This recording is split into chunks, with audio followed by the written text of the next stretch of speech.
Salut à toi! Si tu veux investir dans les immeubles de rapport en Ile-de-France, cette vidéo est faite pour toi.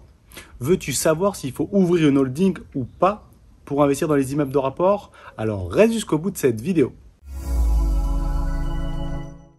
Allez, à la fin de cette vidéo, tu comprendras comment investir dans les holdings. Et ce que je vais te donner dans ce contenu, c'est comment mieux structurer et à quoi sert de structurer une holding. Mais si tu ne l'as pas encore fait et que tu veux investir dans ce nouvel Eldorado qui sont les immeubles de rapport en Ile-de-France, abonne-toi à cette chaîne YouTube juste en dessous. Tu cliques, tu t'abonnes, comme ça tu ne manqueras aucune de mes prochaines vidéos.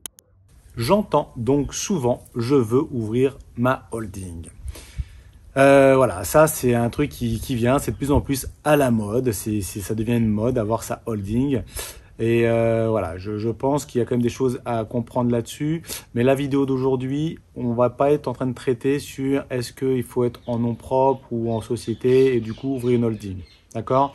Je pense qu'une holding, si on n'a qu'un seul bien, vaut mieux éviter. Mais là, ce que je vais vous expliquer, c'est vraiment si vous partez sur une stratégie en patrimonial, en SCI, LIS, typiquement, et que vous allez avoir besoin à un moment donné d'ouvrir une holding. Donc je vais vous expliquer, on va aller sur mon ordinateur, je vais vous expliquer un petit peu le principe de holding, à quoi ça va servir pour structurer un ensemble de sociétés. Donc venez avec moi sur mon ordinateur et je vais vous montrer un peu ça. Donc nous voilà sur mon ordi, donc là maintenant là ce que vous avez sous les yeux c'est mon schéma actuel, là, mon schéma actuel de mes sociétés. Donc j'ai deux holdings.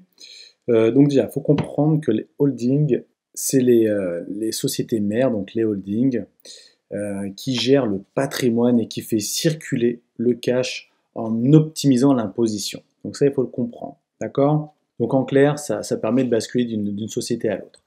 Aujourd'hui, si je prends l'exemple d'avoir un immeuble de rapport, donc disons qu'on met un immeuble de rapport dans la SCI LIS, en sachant qu'on veut faire en mode patrimonial. Si tu achètes un immeuble de rapport ici, et que tu veux tout de suite ouvrir une holding, en l'occurrence, moi, je ne vais pas trop voir l'intérêt. Parce que si tu comptes investir dans une SCI, dans un immeuble de rapport, et que tu comptes faire après encore un deuxième investissement, tu me dis oui, mais c'est parce qu'après, je vais encore en faire un deuxième et un troisième. D'accord, mais est-ce que ce deuxième et le troisième, tu vas le faire toujours tout seul, dans la même SCI, ou pas? D'accord? Donc, si tu me dis que non, je vais toujours le faire, bien sûr qu'il faut deux associés, mais si tu mets par exemple ta mère, je dis une bêtise, à 1%, c'est toi qui investis. Donc si c'est le cas, c'est-à-dire que si tu vas faire un deuxième investissement, tu vas le faire dans la même SCI. D'accord? Tu vas certainement te dire, oui, mais je préfère ouvrir une deuxième SCI par bien, faire un immeuble de rapport par SCI. Mais ça, attention, tu n'as pas le droit de le faire. C'est interdit de le faire si tu n'as pas une bonne raison. D'accord? Parce que si tu veux ouvrir une SCI par bien, c'est tout simplement pour optimiser comment s'appelle la fiscalité, c'est-à-dire avoir la tranche d'imposition à 15%, la première tranche qui est à 38 000 euros. Mais ça, tu n'as pas le droit de le faire si tu n'as pas une bonne raison. C'est-à-dire que moi, j'ai plusieurs SCI. Par exemple, si dans cette SCI, je dis bêtise, j'ai mis ma mère, dans cette SCI, j'ai mis ma fille, dans cette SCI, j'ai mis une autre personne. On peut le faire comme ça. Mais s'il n'y a aucune raison, c'est interdit de le faire.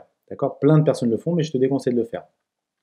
Donc, en tout cas, si tu as aussi l'intérêt d'ouvrir une autre société, parce que j'ai aussi une agence de voyage, une société de e-commerce. Là, il va y avoir un intérêt de faire basculer de la trésorerie de l'une vers l'autre. C'est-à-dire que si celle-ci, mon agence de voyage, génère beaucoup d'argent, plutôt que payer des impositions, on va la remonter dans la holding via des systèmes comme le régime Murphy, l'intégration fiscale, ces choses-là. On ne va pas rentrer dans le détail. Et qui va permettre de réinjecter typiquement de la trésorerie dans mes SCI. D'accord? Et tout ça sans avoir payé d'imposition. Et ça, c'est vraiment très intéressant. Donc, si je reprends l'exemple qui est pour un investissement en immeuble de rapport, moi, je te déconseille, si tu veux faire un immeuble de rapport, même deux immeubles de rapport, et que c'est toujours toi qui vas investir, je te déconseille d'ouvrir une holding. La holding, c'est si ensuite tu veux créer ou que tu as déjà une société qui, elle, entre guillemets, crache de l'argent, fait grandir du chiffre d'affaires, une société, une salle de sport, ce que tu veux, autre chose, du business en ligne, voilà, qui, elle, en fait, au lieu de sortir l'argent une fois que tu as fait du bénéfice, de le sortir dans ta poche en nom propre et du coup payer la flat tax, c'est-à-dire l'imposition, plutôt que de faire ça, tu le laisses à l'intérieur, comme ça tu économises 30% d'imposition, tu le renvoies dans la holding, et c'est elle ensuite qui le distribue à d'autres sociétés qui en ont besoin. Peut-être qu'elle, elle a besoin de 20 000 euros d'apport pour faire un autre investissement. Donc, elle pourra te le fournir, cette société-là. Tu comprends? Donc voilà, donc ça, on est vraiment dans l'idée vraiment de gérer le patrimoine. La holding, elle est là vraiment pour optimiser l'imposition et gérer le patrimoine. Là, typiquement, j'ai une deuxième holding. Pour quelle raison? C'est pour créer des groupes, un groupe de sociétés. C'est-à-dire que là, l'idée, j'ai créé une deuxième holding pour créer une conciergerie. Là, en clair, la conciergerie, elle va basculer dans 5 ans. L'idée, c'est que ce soit comme ça. Donc la deuxième holding, elle aura plusieurs conciergeries, un groupe de conciergeries, en clair par département, plus une boîte de chasseurs d'appartements dans la holding, et aussi typiquement une société d'assurance et de boîtes de travaux. Tout a un lien, tout ça c'est un lien, ça crée un groupe. Et ensuite, je détacherai cette partie-là pour le revendre d'ici 4-5 ans, des millions d'euros. D'accord? Et moi, je conserverai cette holding de patrimoine, on va dire. Ça, c'est une holding pour créer un groupe et pour le revendre. Donc voilà, donc là, tu peux voir un peu mon objectif à long terme, comment ça va s'ouvrir, d'accord? Donc il y aura plusieurs holdings. Là, c'est une holding qui sera à l'étranger pour la société de voyage, tout ça.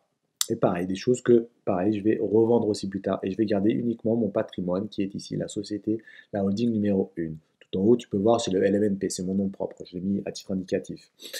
Donc voilà, j'espère que cette vidéo t'a plu. N'hésite pas à rejoindre le groupe Facebook juste en dessous. Tu cliques, tu t'abonnes. Enfin, tu t'abonnes pas, tu rejoins, tu me demandes l'invitation. C'est le seul groupe en Ile-de-France qui génère une communauté d'investisseurs en Ile-de-France et pour les immeubles de rapport. Donc voilà, il suffit juste de répondre à 2-3 questions pour pouvoir rentrer dans ce groupe. Et vraiment, dedans, on va tous se tirer vers le haut pour les immeubles de rapport en Ile-de-France. À bientôt!